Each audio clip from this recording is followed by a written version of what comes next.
নমস্কাৰ বন্ধুসকল, সকলোকে মোৰ চেনেললৈ স্বাগতম জনাইছোঁ। আমি এতিয়া আসাম পুলিচৰ কাৰণে লং জাম্পৰ প্ৰেক্টিচ কৰিবলৈ আহিছোঁ। এতিয়া বৰ্তমান লং জাম্পৰ কাৰণে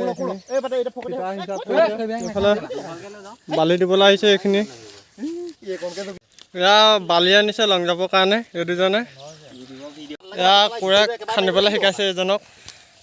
মাৰি দে নাজানে কেলা সেই ঘৰত সেই আৰামত খাই হৈ থাক মই কৰোঁ তাত লাগে থাকি কেলা একে ঘাপে গাত শক্তি থকাকে মই শক্তি থকাকে মাৰ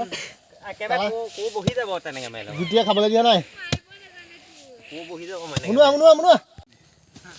মই বালি দে এইটো কেলা অকল খুল তুমি যদি গাঁতটো খুলিব নোৱাৰিলে কেনেকৈ সংসাৰ চলাবা? এৰা এফালপা ঘূৰাই দে, বালিটো ঘূৰাই দে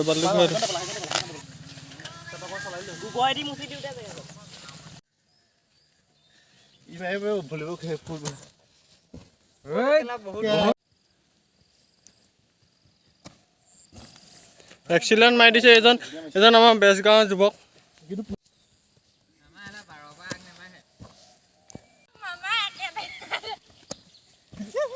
আজি দৌৰি পেলাই বহুত ভাগৰি পেলাই আজি ইমানতে সমাপ্ত কৰিছোঁ। এইকেইজনো ভাগৰ লাগিলে